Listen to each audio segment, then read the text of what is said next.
అందరికీ నమస్కారం. గీతమ్మ కథల ప్రపంచానికి స్వాగతం. నేను మీ గీతావాణి. ఇప్పుడు మనం త్రివేణి గారిదే మరో రచనను ఆస్వాదించబోతున్నాం. త్రివేణి గారి అసలు పేరు అనసూయ శంకర్. ఆమె 1945-50 ప్రాంతాల్లోనే పట్టభద్రురాలు. అప్పుడప్పుడే స్త్రీలు ఉన్నత విద్యలు చదవటం మొదలైన కాలం అది. 70 ఏళ్ల క్రితం నాటి సాంఘిక పరిస్థితుల్ని మనం ఈ రచన ద్వారా చక్కగా తెలుసుకోవచ్చు. దీన్ని కన్నడం నుండి తెలుగులోకి శర్వాణి గారే యథాప్రకారం అనువదించి ఉంటారని అభిప్రాయపడ్డాను, కానీ కాదు అని తర్వాత గమనించాను. దీన్ని కళ్యాణి గారు తెలుగులో అనువదించారు. వారి అనువాదం ఎలా ఉన్నదో శ్రోతలే చెప్పాలి. ఇది ఒక విధంగా మనోవైజ్ఞానిక రచన అని చెప్పవచ్చు. కథానాయిక మనసులోని సంఘర్షణను సైకాలజిస్ట్ ఏ విధంగా తొలగించారు అన్నది ఈ రచనలోని కథాంశం. మరో విషయం నాకు హఠాత్తుగా గుర్తొచ్చింది. దాదాపు 40-45 ఏళ్ల క్రితం వాణిశ్రీ కృష్ణరాజుల మనోవైజ్ఞానిక కథాంశంతో ఉన్న కృష్ణవేణి అన్న చలనచిత్రం వచ్చింది. దాన్ని కన్నడ సినిమా ఆధారంగా తీశారని నాకు జ్ఞాపకం. బహుశా త్రివేణి గారి రచన ఆధారంగా ఆ సినిమాకి, కృష్ణవేణి సినిమాకి కథను సమకూర్చారా అని నాకు ఈ సంఘర్షణ చదివిన తర్వాత అనిపించింది. నాకైతే రూఢిగా తెలియదు. సరే, ఇక కథలోకి. సంఘర్షణ ప్రారంభం. 1, 2, 3, 4 క్లాస్లో కూర్చున్న సునంద కాలేజీ గడియారం 4 కొట్టడాన్ని మనస్సులోనే లెక్కపెట్టింది. ఈ 4 గంటల కోసం ఆ పీరియడ్ మొదలైనప్పటి నుండి ఎదురుచూస్తోంది. విసుగుతో పాటు బాగా ఆకలి కూడా వేస్తోంది. ఉదయం 10 గంటలకు తిన్న తిండి. కాలేజీకి ఆలస్యమైపోతోందని హడావిడిగా కంచం పెట్టుకుంది. తొందరగా వడ్డించండి తాత, అప్పుడే 10 అయిపోయింది. నేను భోంచేసి 10:30లోగా కాలేజీలో ఉండాలి అంటూ తొందర పెట్టింది సునంద వంట ఆయన్ని. నా వంట 9:30 కల్లా అయిపోయింది తల్లి, నువ్వే తొందరగా రాలేదు అన్నారు తాత ఆప్యాయంగా. ఏం చెప్పండి, పాడు పరీక్ష.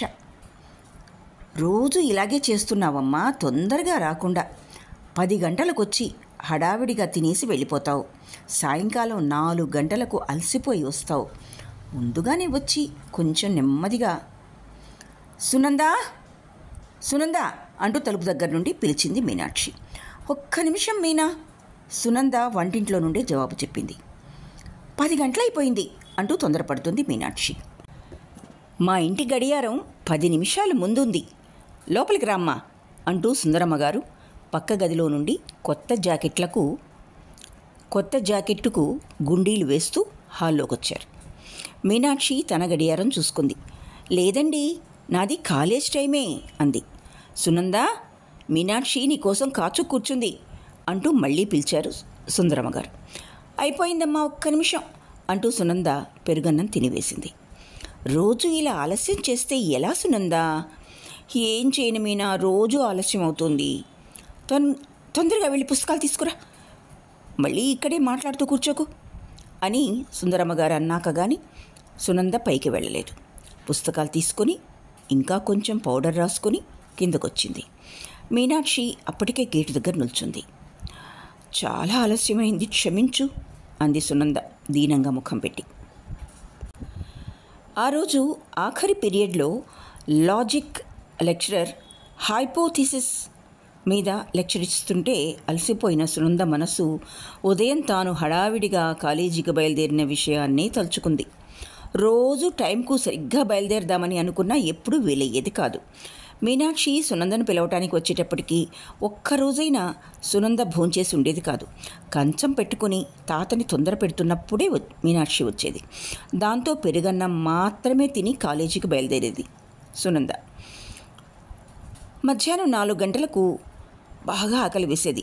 అందువల్ల కాలేజీ గడియారం 4 గంటలు ఎప్పుడు కొడుతుందా అని ఎదురు చూస్తుండేది. ఈరోజు కూడా 4 గంటలు కాగానే ఊపిరి తీసుకుంది సునంద. ఇంకే బెల్ కొట్టొచ్చు అనుకుంటున్నా కానీ గంట కొట్టారు. లెక్చరర్ బయటికి వెళ్ళగానే అమ్మాయిలందరూ అల్లరి చేస్తూ బయటకు వచ్చారు. కాలేజీ సూపరింటెండెంట్ అమ్మాయిల్ని పిలిచి, కాలేజీ హాల్లో గ్రీకుల సంస్కృతి మీద లాంటర్న్ లెక్చర్ ఉంది, అది చూసుకుని వెళ్ళండి అన్నారు. అమ్మాయిల వికసించిన ముఖాలు మళ్ళీ ముడుచుకున్నాయి. సునంద ధైర్యం చేసి అడిగింది, లెక్చర్ ఎన్ని గంటల వరకు ఉంటుంది? 7 గంటల వరకు ఉండొచ్చు. మేము ఇంటికి వెళ్ళి రావచ్చునా? శ్యామల అడిగింది. మీరు ఇంటికి వెళితే మళ్ళీ వస్తారన్న నమ్మకం నాకు లేదు. మీకోసమే ఈ లెక్చర్ పెట్టిస్తున్నాం, ఆ పైన మీ ఇష్టం అన్నారు సూపరింటెండెంట్ కోపంగా. ఆమె కోపాన్ని చూశాక మళ్ళీ మాట్లాడే ధైర్యం రాలేదు ఎవ్వరికి. ఆర్ట్స్ విద్యార్థినులు నేరస్తుల్లా వెళ్ళి కాలేజీ హాల్లో కూర్చున్నారు. కిటికీలు తలుపులు అన్నీ మూశారు. లెక్చరర్స్ అందరూ వచ్చి ముందుగా ఉన్న కుర్చీల్లో కూర్చున్నారు. ఉపన్యాసకులను సూపరింటెండెంట్ విద్యార్థినులకు పరిచయం చేశారు. దీపాలన్నీ ఒక్కటొక్కటిగా ఆర్పేశారు. హిస్టరీ లెక్చరర్ వెనుదిరిగి అమ్మాయిల్ని చూసి, ఇంకా ముందుకు రండి అన్నారు. ఇక్కడి నుండి మాకు చక్కగా కనిపిస్తోంది మేడం అన్నాయి 4-5 కంఠాలు ఒక్కమారే. అలాగా అంటూ కూర్చున్నారు ఆవిడ. దీపాలన్నీ ఆరిపోయాక హాల్ అంతా చీకటి ఆవరించింది. తెర మీద ఏథెన్స్ రాజగృహాలు, పురాతన సంస్కృతిని ప్రతిబింబించే భవనాలు కనిపించసాగినాయి. మీనా అంది సునంద నెమ్మదిగా. ఏమిటి, నీకు విసుగ్గా లేదు? విసుగ్ కన్నా ఎక్కువగా ఆకలి వేస్తోంది తల్లి. నాకు అంతే. ఏం చేస్తాం మరి, చప్పుడు చేయకుండా వెళ్ళిపోతేనే. సూపర్కి తెలిస్తే అంది మీనా భయంగా. ఆవిడికి ఎలా తెలుస్తుంది? ముందు వరుసలో కూర్చున్నారు ఆమె. చీకటిగా ఉంది కూడా. ఇంతమంది అమ్మాయిల్లో మనం ఇద్దరం లేమని ఎలా కనుక్కుంటారు? అయితే కనుక్కోలేరంటావా? చప్పుడు చేయకుండా వెళ్తే ఎవరూ కనుక్కోలేరు. అయితే నువ్వు నెమ్మదిగా వెళ్ళి బయట నిల్చునుండు, 2 నిమిషాల్లో నేను వస్తాను అంది మీనాక్షి. సునంద పుస్తకాలు తీసుకుని అడుగులో అడుగు వేసుకుంటూ తలుపు దగ్గరికి వచ్చింది. తలుపు కొద్దిగా తెరిచి కటకటాల మధ్య దూరిపోయే పిల్లిలా బయటకు వచ్చింది. 2 నిమిషాల్లో మీనాక్షి కూడా అలాగే వచ్చేసింది. ఇద్దరు ఇంటికి బయలుదేరారు. మనల్ని ఎవరూ కనుక్కోలేదు అంది సునంద గర్వంగా. కొన్ని విషయాల్లో అసాధ్యురాలివి తల్లి నువ్వు. సునంద ఇంటికి రాగానే తల్లి గేటు దగ్గర నిల్చొని ఉండటాన్ని గమనించింది. కూతురు కంటపడగానే ఆమె ముఖం తేటపడింది. ఎన్ని గంటలకు తల్లి నువ్వు ఇంటికి రావటం? నీకోసం ఎదురు చూసి చూసి నా కళ్ళు కాయలు కాచాయి. ఇంకా కొంచెంసేపు చూసి రంగణ్ణి పంపుదామనుకుంటున్నా అన్నారు. ఏదో స్పెషల్ లెక్చర్ ఉంది, కానీ మేమిద్దరం ఫ్రెంచ్ లీవ్ పెట్టి వచ్చేసాం. అంతగా ఎదురు చూడటం దేనికి వాళ్ళ? ఇది మరీ బాగుంది. 18 ఏళ్లకే ఇంత మతిమరుపైతే 80 ఏళ్ళకి ఎలా ఉంటావో? అమ్మ బాబోయ్, అన్నేళ్ళు బ్రతకాలని లేదు నాకు. వెళ్ళి టిఫిన్ తిని ముందు. ఈరోజు శ్రీకంఠయ్య గారి అమ్మాయి పెళ్లి గదు, రిసెప్షన్కి వెళ్ళాలన్న విషయమే మర్చిపోయినట్టున్నా. అయ్యో మర్చిపోయాను. నువ్వు రెడీకా? అంతలోగా నేను వస్తాను అంది సునంద. నాదేముంది, తల దూకోవటం ఎప్పుడూ అయిపోయింది. చీర కట్టుకోవాలంతే. నీలాగా స్నో రాసుకుని పౌడర్ కోటా కొట్టి. సునంద తల్లి మాటలు వింటూ నిల్చోలేదు. పుస్తకాలు పెట్టడానికి మేడ మీదకి వెళ్ళిపోయింది ఆమె. టిఫిన్ తిన్నాక జడ వేసుకుంది. తరువాత ఏ చీర కట్టుకోవాలో తానుగా పరిష్కరించలేని సమస్య ఎదురైంది. మేడ మీద నుండే తల్లిని అడిగింది. అమ్మా, ఏ చీర కట్టుకోమన్నావు? కనకాంబరం రంగు టిష్యూ చీర. చాలా గాడిగా ఉంటుందమ్మా. చిన్న జరీ పూలున్నా. అబ్బా, అది మరీను ఆవిడ విసుగ్గా అన్నారు. నీ ఇష్టం తల్లి. సునంద మెట్ల మీదకి వచ్చి చెప్పమ్మా అంది. నెమలి కంఠం రంగు చీర కట్టుకో, అదే రంగు జాకెట్టు. ఓకే అంటూ సునంద తన గదిలోకి వెళ్ళిపోయింది. కానీ తన ఎదుట గదిలో చిందరవందరగా పడి ఉన్న 2 పక్క చుట్టలు, పెట్టె, బూట్సుల జతలు చూసి ఆగిపోయింది. అమ్మా అంటూ మళ్ళీ పిలిచింది సునంద. ఇంకా కాలేదా తల్లి అన్నారు ఆవిడ చిరాగ్గా. అది కాదమ్మా, ఆ పెట్టె బేడ ఎవరివి? అదా, శ్రీకంఠయ్య గారింట్లో పెళ్ళికి వచ్చిన చుట్టాలవి. పాపం ముసలాయన ఆ పెళ్ళింట్లో హడావిడికి తట్టుకోలేరని ఇక్కడ దిగారు. మీ నాన్న ఆయన చిన్నప్పుడు కలిసి చదువుకున్నారట. నాన్నగారు పెళ్ళికి రారా? శ్రీనివాసరావు గారు ఉదయమే మీ నాన్నని పెళ్ళికి తీసుకుని వెళ్ళారు. శ్రీనివాసరావు గారు ఎప్పుడొచ్చారో అనుకుంటూ ముస్తాబు చేసుకోసాగింది సునంద. నెమలి కంఠం రంగు చీర, అదే రంగు జాకెట్టు వేసుకుని చాలా జాగ్రత్తగా ముస్తాబు చేసుకుని అద్దంలో చూసుకుంది. అంతలోగా ఎవరో మేడ మీదకు వస్తున్నట్లు అడుగుల చప్పుడైంది. తాను ఆలస్యం చేస్తుండటంతో తల్లి తనను పిలవడానికి వస్తూ ఉందని ఊహించి సునంద పెద్దగా అంది. నువ్వు పైకి రావద్దులే అమ్మా, నేనే వస్తున్నాను. జవాబు రాలేదు. కానీ అడుగుల చప్పుడు సమీపించింది. నీకెంత ఆత్రమమ్మా అంటూ సునంద బయటకొచ్చింది. అప్పటికీ అతడు పైకి వచ్చేశాడు. సునంద మాటలు విన్నందువల్ల కాబోలు చిరునవ్వు అతడి కళ్ళల్లోంచి తొంగి చూసి ముఖాన్నంతా అలముకుంది. అతడు జరీ అంచు పంచె కట్టుకుని తెల్లటి షర్టు వేసుకుని భుజం మీద ఓ కండువా వేసుకున్నాడు. సునంద కంగారుగా తలుపును ఆనుకుని నిల్చుంది. ఆమె తడబాటును చూసి చాలా నవ్వు వచ్చింది అతడికి. ఎదురుగా ఉన్న ఆమెను లెక్క చేయకుండా నవ్వేశాడు. సునంద ముఖం ఎర్రబడింది. పైగా కోపం కూడా వచ్చింది. క్షమించండి, నేను అమ్మ అనుకుని సునంద వాక్యం మొదలుపెట్టింది. కానీ అతడి చిలిపి నవ్వుతో కంగారు పడి మెట్ల వైపుకు పరిగెత్తింది. రెండు మెట్లను ఒకేమారు దిగుతూ ఒక్క నిమిషంలో కిందకొచ్చేసింది. సుందరమ్మ గారు గులాబీ మాల చేతిలో పట్టుకొని నిల్చున్నారు. తల్లో పూలు పెడుతున్నప్పుడు సునంద అడిగింది, అమ్మా, వచ్చింది నాన్నగారి స్నేహితులన్నావు? అవును. ముసలాయన అని కూడా చెప్పినట్టున్నావు? అవును. మరి ఇప్పుడు ఎవరో మేడ మీదకి వచ్చారు? అన్నయ్య సీతారాం ఈడే ఉంటుంది. అతడు శ్రీనివాసరావు గారి అబ్బాయి, పేరు శేఖరం, ఇంజనీరింగ్ కాలేజీలో చదువుతున్నాడు. పర్వాలేదే, అప్పుడే కులగోత్రాలన్నీ కనుక్కున్నావే అంది సునంద చిలిపిగా. దానికి ఆవిడ తగినట్లే, పెళ్ళిడికొచ్చిన కూతురు ఇంట్లో ఉన్నాక అన్నీ కనుక్కోవాలి మరి అన్నారు. సునంద జవాబు చెప్పలేదు. కానీ ఆమె బుగ్గలు సిగ్గును పూసుకున్నాయి. తల్లి కూతుళ్ళు పెళ్లి పందిట్లోకి వెళ్ళేటప్పటికీ వధూవరులను రిసెప్షన్కి కూర్చోబెట్టారు. పందిరంతా హడావిడిగా ఉంది. అమ్మాయిలు కొంతమంది తలుపు దగ్గర నిలబడి వస్తున్న అతిథులకు కుంకుమ, గంధం, పూలు, తాంబూలం ఇస్తున్నారు. సుందరమ్మకు ఆ పందిట్లో తెలిసిన వారొకరు కనిపించారు. జ్ఞాపకం ఉన్నానా సుందరమ్మ గారు? జ్ఞాపకం లేకేమి, కులాసానా? మీ అమ్మాయా? పెళ్ళయిందా?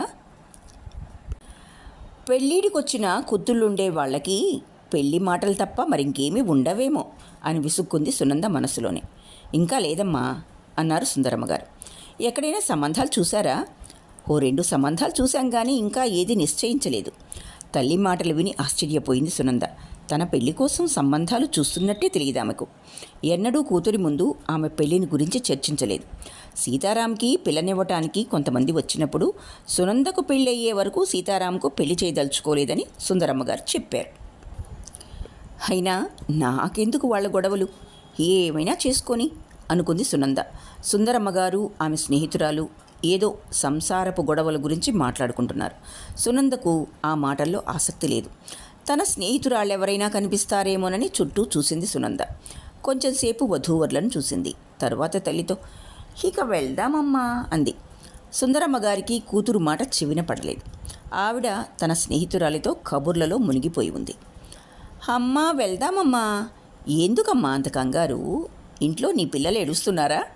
చాలా రోజులకు రత్నమ్మ గారు కనబడ్డారు. కొంచెంసేపు హాయిగా మాట్లాడుకొని అన్నారు సుందరమ్మ గారు. ఇక సునంద తల్లిని బయలుదేరదీసే ప్రయత్నం విరమించి మళ్ళీ చుట్టూ చూసింది. మగవాళ్ల వైపున రావు గారు ఇంకో బట్టతల ముసలాయంతో మాట్లాడుతున్నారు. ఆయనే శ్రీనివాసరావు గారై ఉంటారు అనుకుంది సునంద. అప్పుడే శేఖరం లోపలికి వచ్చాడు. ఆమె ఇంటి నుండి బయలుదేరేటప్పుడు ధరించిన దుస్తులకు ఇప్పటి ముస్తాబుకు ఏమాత్రం సంబంధం లేదు.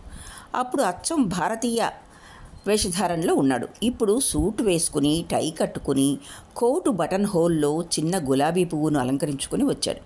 శేఖరం మొహం కంటపడగానే సునంద ఇంకొక వైపుకు తన దృష్టిని మరల్చుకుంది. శేఖరం తన తండ్రితో కాసేపు మాట్లాడి తర్వాత తన వయస్సు అబ్బాయిలు నలుగురున్న వైపుగా నడిచాడు. ఆ నలుగురే కబుర్లు చెప్పుకుంటూ నిల్చున్నారు. శేఖరం సునంద వైపుకే తిరిగి నిల్చున్నా ఆమెను గమనించలేదు. సునంద చూపులు మళ్ళీ చిరాగ్గా పందిరినంతా కలిగజూసి మళ్ళీ శేఖరం ఉన్న చోటుకే వచ్చాయి. అప్పుడు సునందను చూశాడు శేఖరం. అతడింకా తన కంగారును చూసి నవ్వుతున్నట్లే అనిపించింది సునందకు. జీవితంలో మొట్టమొదటిసారి ఒక యువకుడి చూపు ముందు ఓటమిని అంగీకరించి సునంద తలదించుకుంది. తరువాత ధైర్యంగా తల ఎత్తి చుట్టూ చూడలేకపోయింది. సుందరమ్మ గారు తమ మాటలాపి లేచినప్పుడు సునంద కూడా నిట్టూర్చి లేచి నుంచుంది. సుందరమ్మ గారు కూతురుతో, మీ నాన్న ఇప్పుడే వస్తారేమో కనుక్కో అన్నారు. సునంద తండ్రి కూర్చున్న వైపుకు వెళ్ళింది. ఆయన కూతుర్ని చూడగానే ఏమిటమ్మా అన్నాడు.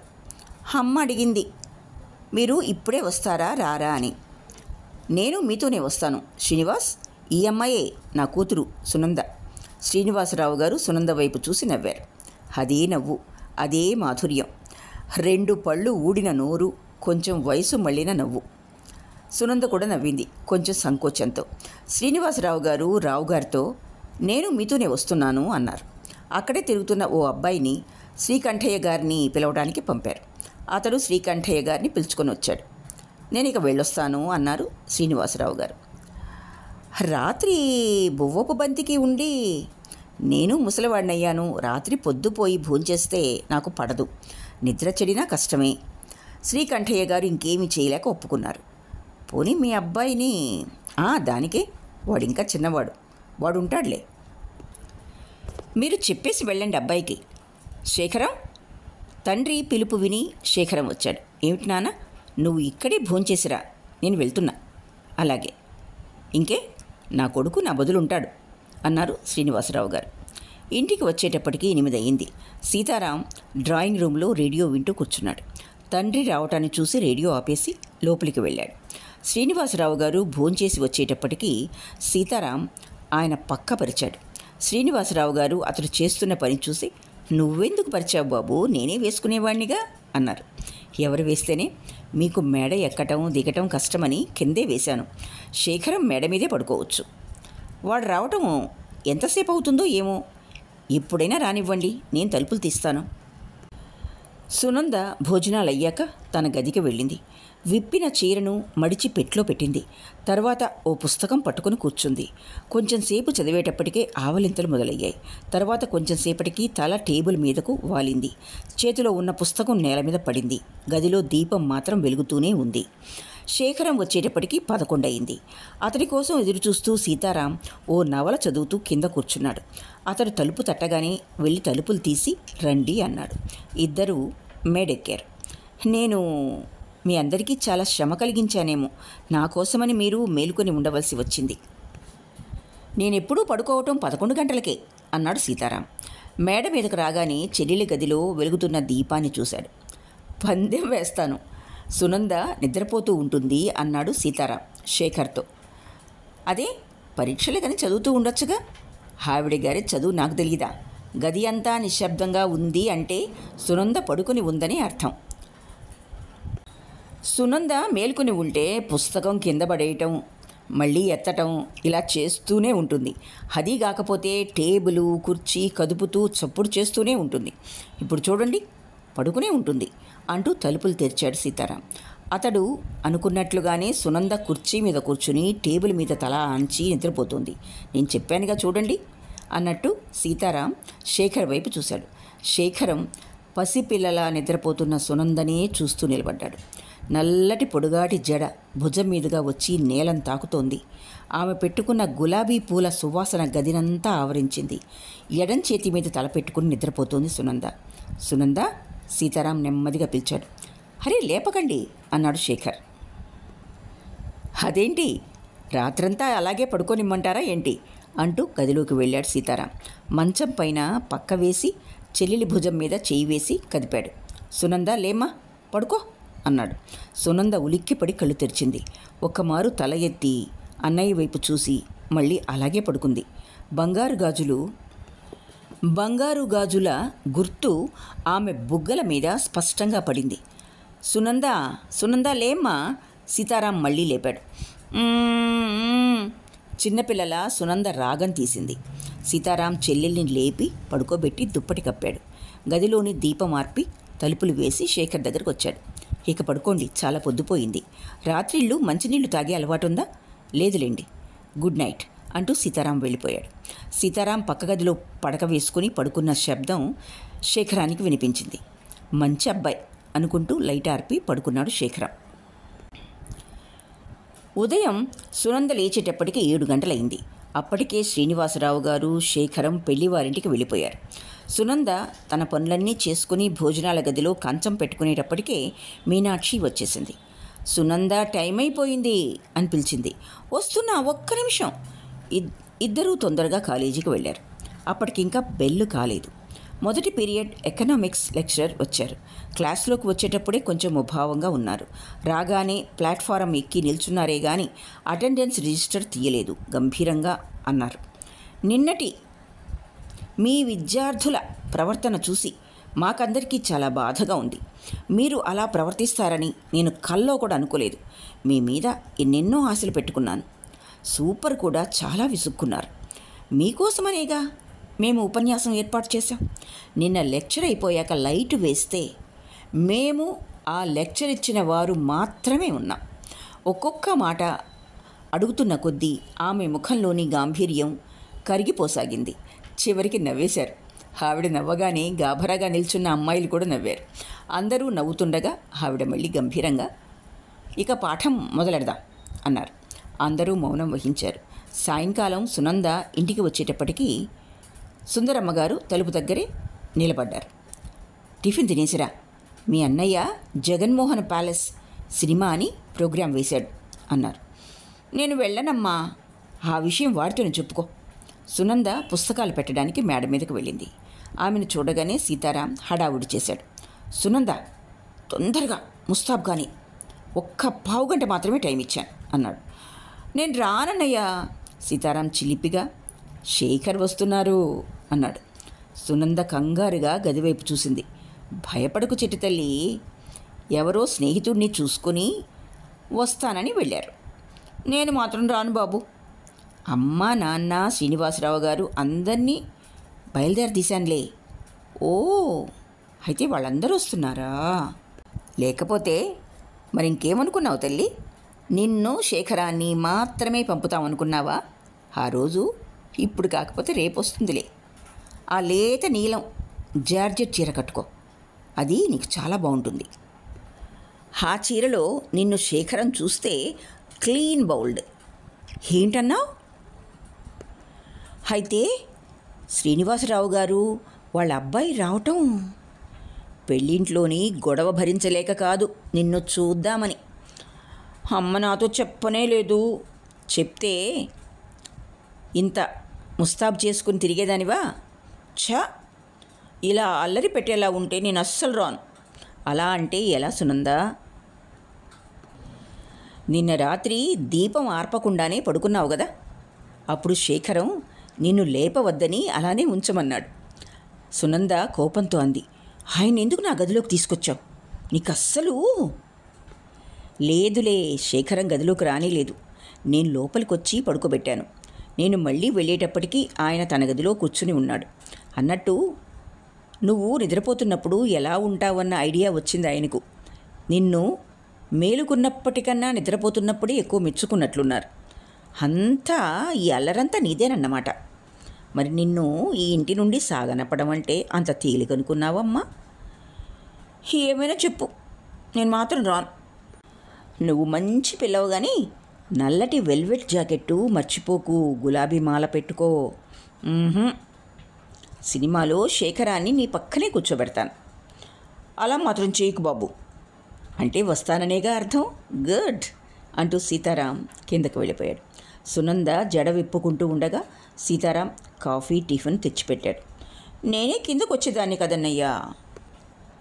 నువ్వు వంట తాతతో మాట్లాడుతూ గంట కూర్చుంటావని నేనే తెచ్చేశాను. అన్నయ్య హడావిడి, కంగారు చూసి నవ్వు వచ్చింది సునందకు. చాలా థ్యాంక్స్. ముస్తాబ్ తొందరగా కానీ అంటూ సీతారాం వెళ్ళిపోయాడు. అన్నయ్య చెప్పినట్టే సునంద లేత నీలం రంగు చీర కట్టుకుని నల్లటి వెల్వెట్ జాకెట్ వేసుకుంది. తను ముస్తాబ్ ముగించి కిందకొచ్చేటప్పటికి సుందరమ్మగారు గులాబీ మాల తల్లో పెట్టారు. సునంద కుర్చీ మీద కూర్చొని హై హీల్డ్ షూస్ వేసుకుని తల ఎత్తేటప్పటికి శేఖర్ ఇంట్లోకి వచ్చాడు. అందరూ ఇంటి నుండి బయలుదేరారు. అందరికన్నా వెనక వచ్చిన సీతారాం చెల్లెలి చేతికి నీలం వెల్వెట్ వ్యానిటీ బ్యాగ్ ఇచ్చి, కుర్చీ మీద పెట్టి మర్చిపోయావు అన్నాడు. నిజానికి సునంద వ్యానిటీ బ్యాగ్ తీసుకోనే లేదు. చేతిలో డబ్బులు లేకపోయినా ముస్తాబు పరిపూర్ణతను అందుకోవాలంటే చేతిలో వ్యానిటీ బ్యాగ్ ఉండాలని సీతారాం అభిప్రాయం. మర్చిపోయాను అంటూ ఆ బ్యాగ్ తీసుకొని అన్నయ్య ముఖంలోకి చూసి నవ్వింది సునంద. మొదట జగన్మోహన్ ప్యాలెస్కు వెళ్ళి తర్వాత సినిమాకు వెళ్ళారు. నేను సునంద ఆడవాళ్ల వైపుకు వెళ్తాం అన్నారు సుందరమ్మ గారు. వద్దమ్మా, అందరం ఒకే చోట్లో కూర్చుందాం అన్నాడు సీతారాం. అందరూ ఒకే చోట్లోనే కూర్చున్నారు, కానీ ఒక చివర శేఖరం, ఇంకొక చివర సునంద కూర్చున్నారు.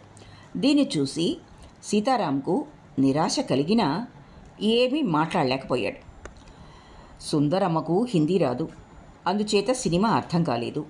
సునందకు హిందీ వచ్చినా సినిమా అర్థం చేసుకునే స్థితిలో లేదు. సినిమా అయిపోయి ఇంటికి వస్తున్నప్పుడు సునంద అన్నయ్యని అడిగింది. అన్నయ్య, ఈ సినిమా పేరేమిటి? రేపు మా ఫ్రెండ్స్ అడుగుతారు సినిమా పేరేమిటి అని. ఇది మరీ బాగుంది. వెనకటికి ఎవడో నీలాంటి వాడే రాత్రంతా రామాయణం విని రాముడికి సీత ఏమవుతుంది అన్నట్ట. హాల్లో నిద్రపోయావా? సినిమా పేరు అనార్కలి. ఏం సినిమాయో ఏమిటో అన్నారు సుందరమ్మ. తనను కొనుక్కున్నది సలీమని అనార్కలికి తెలియొద్దు అన్నారు రావు గారు. పాటలు మాత్రం బాగున్నాయి అన్నారు శ్రీనివాసరావు గారు. నీకు శేఖర్ అన్నాడు సీతారాం. ఏదో ఆలోచిస్తున్న శేఖర్ ఉలిక్కిపడి, నాకు హిందీ సినిమాలంటే అంత పెద్ద ఇష్టం ఉండదు అని నసిగాడు. అయితే ఇంతమందిలోనూ నేనే అన్నమాట ఎంజాయ్ చేసింది అన్నాడు సీతారాం. మర్నాడు భోజనాలైనాక శ్రీనివాసరావు గారు శేఖరం ఊరికి వెళ్ళటానికి నిశ్చయించుకున్నారు. వాళ్ళ కోసం సుందరమ్మ గారు విందు భోజనం ఏర్పాటు చేశారు. సునంద మామూలుగానే కాలేజీకి వెళ్ళటానికి తయారైంది, కానీ సుందరమ్మ గారు అభ్యంతరం పెట్టారు. ఈరోజు కాలేజీకి వెళ్ళకు, ఇంట్లోనే ఉండు అన్నారు. నేను వెళ్తాను. ఇంట్లో ఉండి నేనేం చేయాలి? నువ్వేమీ చేయనక్కర్లేదు, నేను చెప్పినట్లు చెయ్యి చాలు. సునంద విధి లేక ఒప్పుకుంది. మీనాక్షి వచ్చినప్పుడు సునంద నేను ఈరోజు రావటం లేదు అని పిలిచి చెప్పింది. ఏ, ఒంట్లో బాగాలేదా? హబ్బే అదేం కాదు, ఈరోజు ఇంట్లో ఎవరికో విందు చేస్తున్నారు. ఎవరికి? మా నాన్నగారి స్నేహితులట. అందుకని అమ్మ కాలేజీకి వెళ్ళొద్దు అని చెప్పింది. ఏదో ఉంది రహస్యం అంటూ మీనాక్షి కొంటెగా నవ్వుతూ వెళ్ళిపోయింది. భోజనాలు అయ్యాక తండ్రి కొడుకులు బయలుదేరారు. సీతారాం కూడా వారితో పాటు స్టేషన్కి బయలుదేరాడు. వెళ్లే ముందు చెల్లెల్ని ఒక పక్కకు పిలిచాడు. ఏమైనా ప్రేమ సందేశం ఉంటే చెప్పు, శేఖరానికి రహస్యంగా అందజేస్తాను అన్నాడు కొంటెగా. ఏడ్షా అని విసుక్కుంది సునంద. శ్రీనివాసరావు గారు రావు గారితో నేను ఏ సంగతి తరువాత ఉత్తరంలో రాస్తాను అన్నారు. జట్కా వెళ్ళిపోయాక సుందరమ్మ గారు రావు గారు ఇంట్లోకి వచ్చారు. సునంద మాత్రం ఇక అక్కడ నిలవలేదు. పెళ్లి ముహూర్తం ఏప్రిల్ నెలలో పెట్టారు. ఇల్లంతా పెళ్లి సందడిలో హడావిడిగా ఉంది. ఆ గొడవలోనే సునంద పరీక్షకు చదవటానికి ప్రయత్నించింది. ఇంటర్లో కనీసం సెకండ్ క్లాస్ అయినా తెచ్చుకోవాలనుకుంది సునంద. కానీ ఆ పెళ్ళింట్లో చదవటానికి సాధ్యపడలేదు. ఎప్పుడూ హడావిడిగానే ఉండేది ఇల్లు. చివరికి పరీక్షలైపోతే చాలురా బాబు అనిపించింది సునందకు. పరీక్షలైపోయే వరకు సునందకు తన పెళ్లి విషయం ఆలోచించడానికి కానీ, భావి జీవితాన్ని గురించి ఊహా సౌధాలను నిర్మించడానికి కానీ అవకాశమే చిక్కలేదు. కానీ పరీక్షలయ్యాక తన పెళ్లి ఆలోచనలతోనే ఉక్కిరిబిక్కిరైంది. ఒక్కో మారు తన వైవాహిక జీవితాన్ని గురించి ఆలోచిస్తూ ఊహాలోకాల్లో విహరించేదామె. ఒక్కొక్క మారు తనకు పెళ్ళి అన్న విషయాన్ని జ్ఞప్తికి తెచ్చుకుని బెదిరిపోయేది. అయినా పెళ్ళంటే అంత భయపడాల్సిన అవసరం లేదులే, ఎప్పుడు సన్నజాజుల పరిమళం, ప్రణయ మాధుర్యంతో కూడిందే దాంపత్య జీవితం అని సునంద తనకు నచ్చజెప్పుకోబోయినా అప్పుడప్పుడు అదో ముళ్లతో నిండిన అంతులేని అగాధం అనిపించి భీతి కలిగేది. అప్పుడు శేఖర్ రూపమే ఆమె మనోనేత్రం ముందు నిలిచేది. కపటం లేని ముఖం, చిరునవ్వు నవ్వే కళ్ళు, స్నేహపు పలుకులు ఆమె భీతి హృదయానికి ధైర్యాన్ని చేకూర్చేవి. అప్పుడు తమ లెక్చరర్ ఒకరు చెప్పిన మాటలు గుర్తుకొచ్చాయి ఆమెకు. భగవంతుడి స్వరూపం ఫలానా అని ఖచ్చితంగా చెప్పటం చాలా కష్టం. మీరు ఈశ్వరుడిగా భావిస్తే ఈశ్వరుడవుతాడు, కృష్ణుడిగా ఊహిస్తే కృష్ణుడవుతాడు, పార్వతి అనుకుంటే పార్వతి అవుతుంది. అలాగే మన జీవితం కూడా అందంగా ఉందనుకుంటే ఆనందంగానే ఉంటుంది, వారు ఎలా అనుకుంటే అలాగే ఉంటుంది. ఆ మాటల్ని జ్ఞప్తికి తెచ్చుకొని సునంద ధైర్యంగా ఉండేది. శేఖర్ ఓ పసిపాప వంటివారు అనిపించింది. ఆయన్ను పెళ్లి చేసుకుని తాను సుఖంగా ఉండగలదన్న ఆత్మవిశ్వాసం ఏర్పడింది. పెళ్లి ముహూర్తం సమీపిస్తున్న కొద్దీ ఇంట్లో హడావిడి ఎక్కువైంది. సునంద పగటి కలలు కండం కూడా ఎక్కువైంది. పెళ్లికి ముందు రోజున ఉద్రేకం, ఆనందంతో సునందకు నిద్ర పట్టలేదు. రాత్రంతా పక్క మీద ఇంట్లోని హడావిడినంతా గమనిస్తూ పడుకుంది. ఆమె తల్లిదండ్రులు కూడా నిద్రపోయినట్లు కనబడలేదు. తల్లి మాటిమాటికి ప్రక్క మీదే పొర్లేవారు. తండ్రి నిమిషానికో మారు బయటకు వెళ్ళి వచ్చేవారు. వారికి కూడా తనలాగే ఆరాటం కాబోలు. తెల్లవారుజామున అలసిపోయిన సునందకు కొంచెం నిద్ర పట్టింది. పెళ్లి బ్యాండ్ వాళ్ళు వచ్చి తమ మంగళ వాద్యాలతో అందరినీ లేపారు. చిన్నపిల్లలందరూ ఏడవడానికి మొదలుపెట్టారు. సుందరమ్మ గారు వచ్చి సునందను లేపారు. కాశీ యాత్రకు వెళ్లే పొద్దయింది. సుందరమ్మ గారు పెళ్లి కూతురు దుస్తుల్లో ఉన్న సునందను దేవుడి గదిలోకి తీసుకొచ్చారు. కొత్త పెళ్లికూతురు సునంద ఏదో క్రొత్త అందంతో మెరిసిపోతోంది. గౌరిని నిండు మనసుతో పూజ చెయ్యి సునంద. శ్రీరామచంద్రుడి లాంటి భర్తే రావాలి, కలకాలం పసుపు కుంకుమ నిలవాలి అని కోరుకో. నేనిక కాశీయాత్రకు వెళ్ళనా అన్నారు సుందరమ్మగారు కూతురుతో. సునంద నెమ్మదిగా తల ఊపింది. నెమ్మదిగా చుట్టూ చూసింది. ఆ ప్రక్కనే ఉన్న పూలమాలల్ని చూసి తల భారంతో వంగింది. ఒకటి తనకు, ఇంకొకటి ఆయనకు. పెళ్లి ముహూర్తం సమీపిస్తున్న కొద్దీ సునందకు ఆరాటం, గాభరా ఎక్కువయ్యాయి. తనకే పెళ్ళి పెళ్ళి అన్న పదమే ఎంతో విచిత్రంగా వినిపిస్తోంది. ఇంతవరకు తల్లి ఒడిలో కష్టాల గాలి కూడా తగలకుండా సుఖంగా పెరిగిందా అమ్మాయి. ఇప్పుడు తనకు ఇంచుమించు అపరిచితుడైన పురుషుడికి తను తాను అర్పించుకోవటం అన్నది చాలా పెద్ద బాధ్యత అనిపించింది సునందకు. అతడి ఏకవచనంలో అతడిని సంబోధించడానికి వెనుకంజ వేసిందామె మనస్సు. ఆయన కష్టసుఖాల్లో తోడు నీడగా నిలవాలి. ఎంతటి బాధ్యత! ఆయన స్వభావం ఎలాంటిదో ఆ రోజు మెట్లెక్కి వచ్చి స్వచ్ఛమైన నవ్వుతో తన వైపు చూచిన చూపు ఓ మధుర స్మృతిగా నిలిచిపోయింది సునందకు. కానీ 1-2 రోజుల పరిచయంలో మనిషి లోతుపాతుల్ని తెలుసుకోగలమా? ఆయన ఎప్పుడూ నవ్వుతూనే ఉంటారన్నది నిజమే. కానీ లలిత భర్త కూడా ఎప్పుడు నవ్వుతూనే ఉంటాడు. కానీ ఆ చిరునవ్వు వెనకాల ఎంతటి క్రూరమైన మనస్సు దాక్కుంది. లలిత లాంటి మంచి అమ్మాయిని కొట్టడానికి అతడి చేతులు ఎలా వస్తాయో. తన కాబోయే భర్త లలిత మొగుడిలా ఉంటే అమ్మో అలా కానివ్వకు అనుకుంటూ దేవిని పూజించింది సునంద. కమల భర్త ఓ ఆడంగి, పెళ్ళాం చెప్పినట్టల్లా వినే సాధు జంతువు. కమల అతడిని ఒక పెంపుడు కుక్కలా చూసేది. ఎప్పుడూ పెళ్ళాం కొంగు పట్టుకుని తిరిగే అతన్ని చూస్తే జాలి వేసేది సునందకు. పౌరుషం, ఆత్మాభిమానం లేనివాడు ఏం భర్త? అలాంటి వ్యక్తి మాత్రం నాకొద్దు తల్లి అనుకుంటూ సునంద మల్లెపూలను దేవి పాదాల వద్ద ఉంచింది. రత్న భర్త కమలమొగుడిలా ఆడంగి కాదు, లలిత భర్తలా క్రూరుడు కాదు. కానీ అతన్ని కూడా మెచ్చుకోలేకపోయింది సునంద. కారణం, రత్న మొట్టమొదటి మారు అత్తవారింటి దగ్గర నుండి వచ్చినప్పుడు సునంద కొంటెగా అడిగింది, ఎలా ఉంది రత్న దాంపత్య జీవితం? రత్న చేదు మందు మిరింగిన దానిలా ముఖం పెట్టింది. ఛ, ఇదేం జీవితం సునంద, నాకీ బ్రతుకంటేనే రోత పుట్టింది అంది. అప్పుడే యవ్వనంలోకి అడుగుపెట్టిన స్త్రీ ఇలాంటి మాటలు మాట్లాడుతోంది. బ్రతుకంటేనే వైరాగ్యం పుట్టించారంటే ఇక ఆయన ఎలాంటి వారై ఉంటారు? సునంద దేవి నుదుట కుంకుమను వణుకుతున్న చేతులతో పెట్టింది. సన్నాయి వాయిద్యం ఇంటిని సమీపించింది. బయట కొత్త చీరల గరగరలు, చేతి గాజుల గలగలలు. సుందరమ్మ గారు లోపలికొచ్చి కూతురు ప్రక్కనే కూర్చొని పువ్వులు సర్ది కుంకుమను సరిచేసి తన ఒడిలో పెరిగిన పెళ్ళికూతురైన కూతుర్ని అభిమానంతో చూశారు. ఓ పెళ్ళికూతురు గారు, ఒక్క నిమిషం తల ఎత్తండి ఒక్క చిరునవ్వు. "ఆ, అలా" అంటూ హడావిడిగా ఫోటో తీసుకుని వెళ్ళిపోయాడు సీతారాం. సుముహూర్తంలో శేఖర్, సునంద భార్యాభర్తలయ్యారు. అంతవరకు బాధ్యతల్లేని బాలికా హృదయాన్ని స్త్రీత్వం ఆక్రమించుకుంది. మర్నాడు ఉదయం లేవగానే సునంద ముఖం కడుక్కొని కుంకుమ పెట్టుకుంది. సుందరమ్మ గారు చూశారు. ఇంతవరకు ఇంట్లో ఉండేటప్పుడు బొట్టు పెట్టుకునే దానివే కాదు, అలా ఉండరాదని చెప్పినా వినేదానివే కాదు.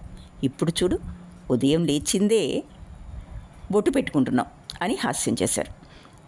అప్పుడు బొట్టు అందంగా కనబడటానికే పెట్టుకునేదాన్ని.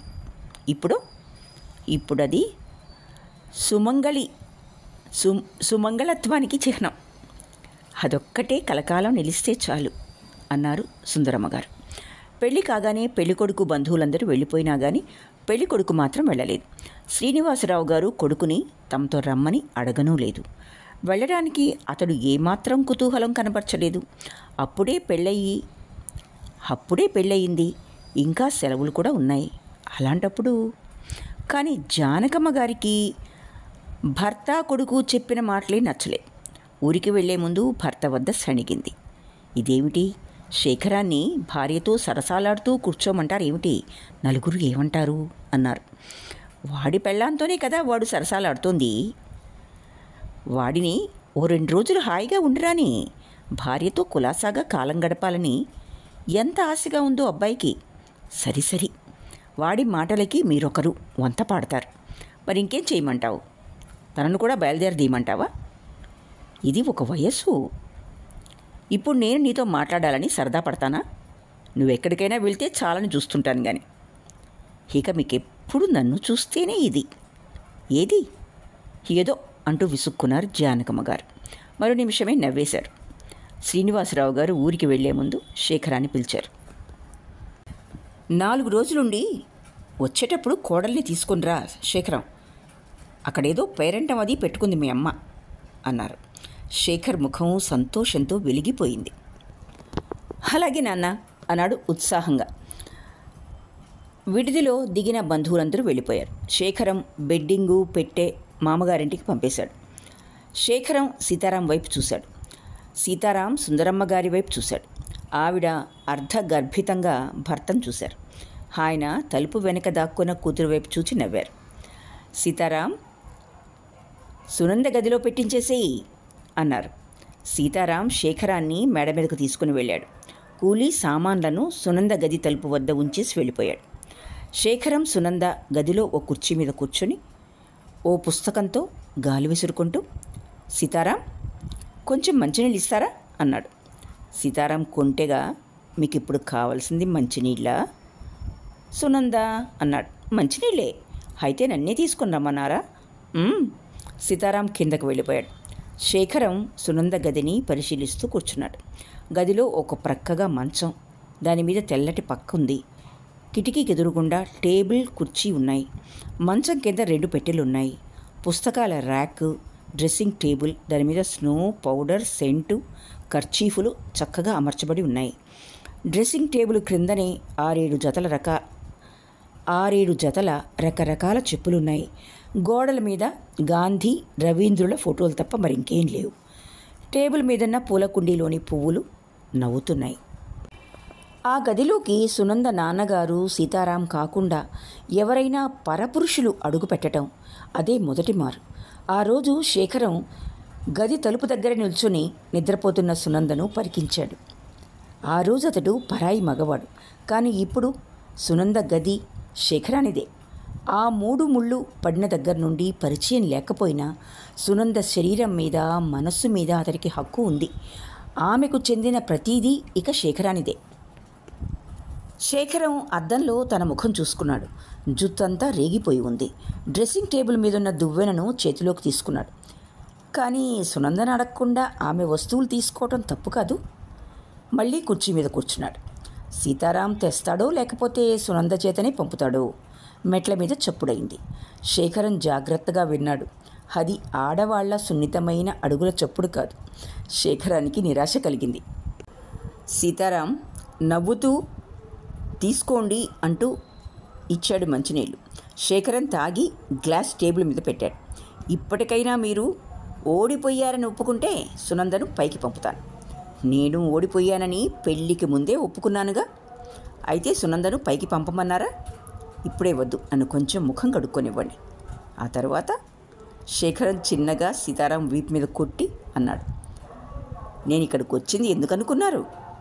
శేఖరం పెట్టె తెరిచి సబ్బు తువ్వాలు తీసుకుని కిందకు వెళ్ళాడు. ముఖం కడుక్కొని వచ్చి తలదూకున్నాడు. సీతారాం సునంద గదికి ఎదురుగా ఉన్న గదిలో కూర్చొని ఒక్కడి చదరంగం ఆడుకుంటున్నాడు. సునంద చిన్నగా వణుకుతూ పైకొచ్చింది. ఆమె చేతిలో ఉన్న పాల గ్లాస్ కూడా వణుకుతోంది. గదిలోకొచ్చి పాల గ్లాస్ టేబుల్ మీద పెట్టి తల వంచుకుని నిలబడింది. ఆమె మొహాన్నే చూస్తూ కూర్చున్నాడు శేఖరం. ఎంత అందంగా ఉంది అని మనసులోనే అనుకున్నాడు. తెల్ల జార్జెట్ చీర, తెల్లటి సిల్క్ జాకెట్, చెవుల్లోని ముత్యాల దుద్దులు, చేతిలోని ఆకుపచ్చటి గాజులు, బంగారు గాజులు, జడలోని గులాబీ పువ్వులు, మెడలో మెరుస్తున్న పసుపు తాడు, బంగారు మంగళసూత్రం అన్నీ ఆమె సౌందర్యాన్ని మెరుగుపెడుతున్నాయి. గులాబీ మధురమైన వాసన మత్తెక్కిస్తోంది. కూర్చోండి అన్నాడు శేఖరం. సునంద మెదలకుండా అలాగే నిల్చుంది.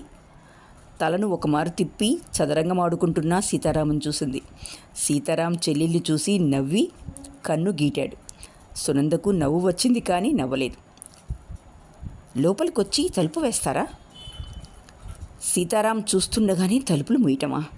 తను మాత్రం చేయలేదా పని. ఆ తర్వాత బాగా ఏడిపించేస్తాడు. సీతారాం గదిలో నుండే చెల్లెలి తడబాటును గమనించాడు. ఆమె సంకోచాన్ని చూసి నవ్వొచ్చింది. బావగారిని చూస్తే జాలి వేసింది.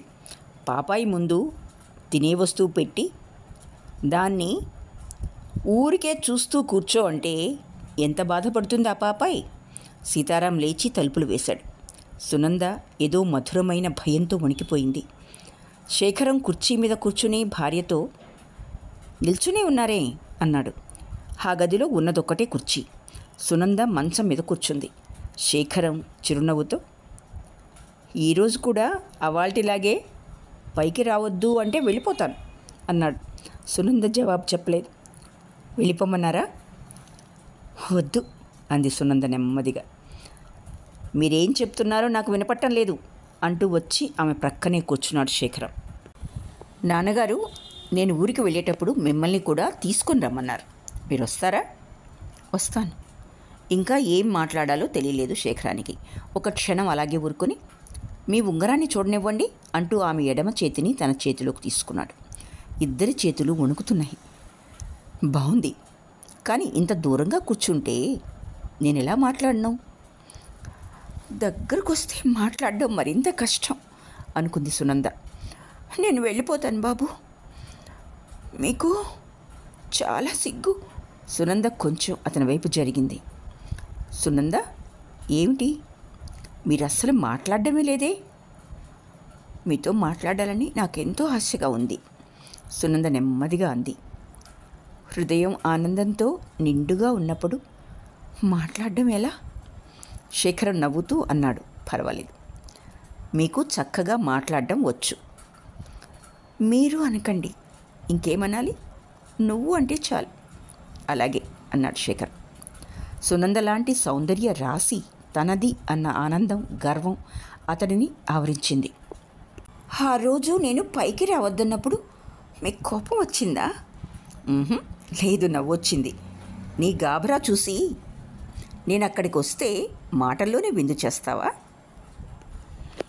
అలా నన్ను అడక్కండి. ఎక్కడున్నా, ఎలా ఉన్నా, కాయ వాచ మనస నేను మీ దాన్ని. శేఖరం ఆమె ముఖాన్ని తన చేతుల్లోకి తీసుకుని అమాయకంగా ఉన్న ఆమె ముఖాన్ని ముద్దులతో నింపేశాడు. వాళ్ళిద్దరి మధ్య ఉన్న అపరిచితులమన్న భావన ఈ ప్రేమ ప్రవాహంలో కొట్టుకుపోయింది. సునంద జడ సరిచేసుకుని గులాబీల దండను కిటికీలో నుండి బయటపడేసింది. క్రిందకు వెళ్ళటానికి సిగ్గుగా ఉంది అంది. ఏ? అన్నయ్య ఏడిపిస్తాడు బాబు. నన్ను కిందకొచ్చి ఏడిపించవద్దని చెప్పమన్నావా? వద్దు, అలా అంటే మరింత ఏడిపిస్తాడు. నేను ఒక్కదానే వెళ్తాను. సాయంకాలం ఎక్కడికైనా వెళ్దామా? అలాగే. ఆ రోజు కట్టుకున్న నెమలి కంఠం రంగు చీరే కట్టుకుంటావు కదూ? దాన్ని మాత్రం కట్టుకోను. ఏ నేను చెప్పను బాబు అంటూ కిందకు పరిగెత్తింది సునంద. అదృష్టం బాగుంది, సీతారాం ఇంట్లో లేడు. సుందరమ్మ గారు కూతుర్ని చూసి నవ్వారు.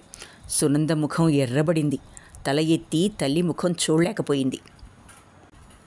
సాయంత్రం కూతురు అల్లుడు ముస్తాబయ్యి షికారుకు వెళ్తుంటే సుందరమ్మగారు రావుగారు సంతోషంతో చూస్తూ నిలబడ్డారు.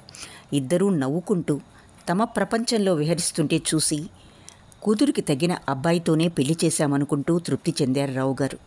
ఇద్దరూ కనుచూపు మేరను దాటిపోగానే భార్యను అడిగారు, సుందరి, నీ కూతురికి ఎన్నేళ్ళు ఇప్పుడు? ఇంకా 18 నిండలేదు.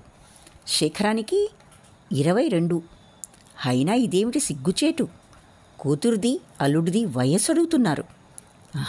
ఇద్దరూ అలా వెళ్తుంటే బడికి వెళ్ళే కుర్రాళ్లల్లే ఉన్నారు, అందుకని అడిగానంతే. ఇద్దరూ బడికి వెళ్ళే కుర్రాళ్లే కదా. సుందరి విసుగ్గా ఉంది, అలా వెళ్ళొద్దామా? పదండి, కొంచెం పూలు కూడా తీసుకుని రావాలి. సుందరమ్మగారు రావుగారు వంట ఆయన్ని తలుపు వేసుకోమని చెప్పి బయటకు వెళ్ళారు.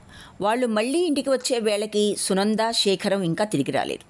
సుందరమ్మగారు సీతారాం కలిసి సునంద గదిని అలంకరించారు. అగరవత్తులు వెలిగించి పెట్టారు. సునంద శేఖరం రాగానే అందరూ భోంచేశారు. మేడ మీదకు వెళ్తూ శేఖరం సీతారామును పలకరించాడు. మీరెక్కడికి వెళ్ళారు సీతారాం? సాయంకాలం మిమ్మల్ని పిలుచుకుని వెళ్దాం అనుకున్నాం మేము అన్నాడు. నేను చాలాసేపు కాచు కూర్చున్నాను. ఎంతసేపు అయినా మీరు మా మీద దయచూపనే లేదు. అయినా నేనెందుకులేండి మీ మధ్య పానకంలో పుడకలా. ఊరుకుందు, ఎప్పుడైనా ఆ కొంటె బుద్ధి పోనిచ్చుకున్నావు కాదు. ఇదిగో శేఖర్, ఒక చిన్న మాట. అవాల్టిలాగే టేబుల్ మీద తలపెట్టుకుని నిద్రపోతే లేపి పడక మీద పడుకోబెట్టాల్సిన బాధ్యత మాత్రం నీదే అన్నాడు సీతారాం సునందను చూపిస్తూ. సునంద తన చేతిలో ఉన్న బత్తాయిని సీతారాం మీద విసిరింది. సీతారాం నవ్వుతూ తన గదిలోకి వెళ్ళి తలుపులు వేసుకున్నాడు. మరుక్షణమే తలుపులు తెరిచి తల మాత్రం బయటపెట్టి గుడ్ నైట్, స్వీట్ డ్రీమ్స్ అంటూ తలుపులు మళ్ళీ వేసుకున్నాడు. సునంద తన గది తలుపులు తీసింది. అగరవత్తుల వాసన సన్నగా వచ్చింది. అలంకరించిన గదిని చూసి శేఖరం అన్నాడు, ఇదంతా మీ అన్నయ్య పనే అయ్యుంటుంది. వాడికి నన్ను ఏడిపిస్తేనే కానీ తృప్తిగా ఉండదు. లోపలికి మీరు వెళ్ళొచ్చుగా. మీరే ముందు వెళ్ళండి. నువ్వే వెళ్ళు. సునంద అంటూ పిలిచారు సుందరమ్మగారు మెట్ల దగ్గర. సునంద కిందకి వెళ్ళింది. ఆమె సన్నజాజుల మల్లెల మాలలు చేతిలో పట్టుకొని నిల్చున్నారు. పూలు పెట్టుకుని వెళ్దువుగాని రా. పడుకునేటప్పుడు ఎందుకమ్మా పూలు? పొద్దున పెట్టుకుంటాలే. రేపటికి ఇంకా ఉన్నాయిలే, ఇప్పుడు పెట్టుకో.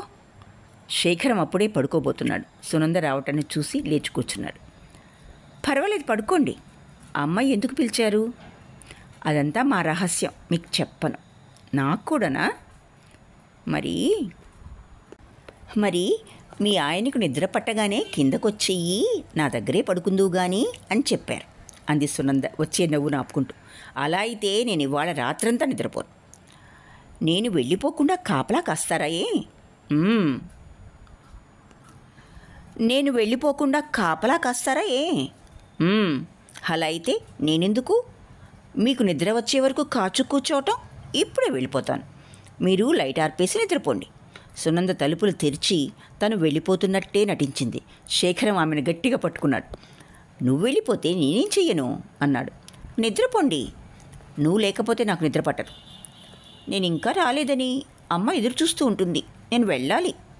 నిజంగానా? నిజం. నా మీద ఒట్టివై. శేఖర్ నోటిని సునంద తన చేత్తో మూసింది. అలాంటి మాటలు అనకండి. అయినా ఇలాంటి చిన్న విషయానికి ఒట్టేమిటి? మీ మీద ఒట్టు పెట్టడానికి ముందు నేనే చచ్చిపోయి ఉంటాను. నువ్వు మళ్ళీ అలాంటి మాటలు అనకు సునంద. అయినా ఈ రాత్రి ఎందుకు చావు మాటలు? అలా అన్నారు, బాగుంది. నువ్వు నిజంగా వెళ్ళాలా సునంద? ఎక్కడికో తెలుసా? ఎక్కడికి? మీ దగ్గరికే. అలాగా అంటూ సునంద పొడుగాటి జడను పట్టుకొని ఆమెను తన వైపుకు లాక్కున్నాడు శేఖరం. లైట్ ఆర్పేయినా సునంద? ఈ లైట్ ఆర్పేయండి. నా లైట్ వేరే ఉంది. వేరే బెడ్ ల్యాంప్ ఉందా? సునంద శేఖర్ గుండెల్లో దాచుకున్న తన తలను పైకెత్తి చిరునవ్వు నవ్వింది. నా దీపం మీరే అని మళ్ళీ కళ్ళు మూసుకుంది. వెంటనే లైట్ ఆరిపోయింది. ఇక్కడితో త్రివేణి గారి మనోవైజ్ఞానిక రచన సంఘర్షణ మొదటి భాగం పూర్తి అయింది. ఆలకించినందుకు ధన్యవాదాలు.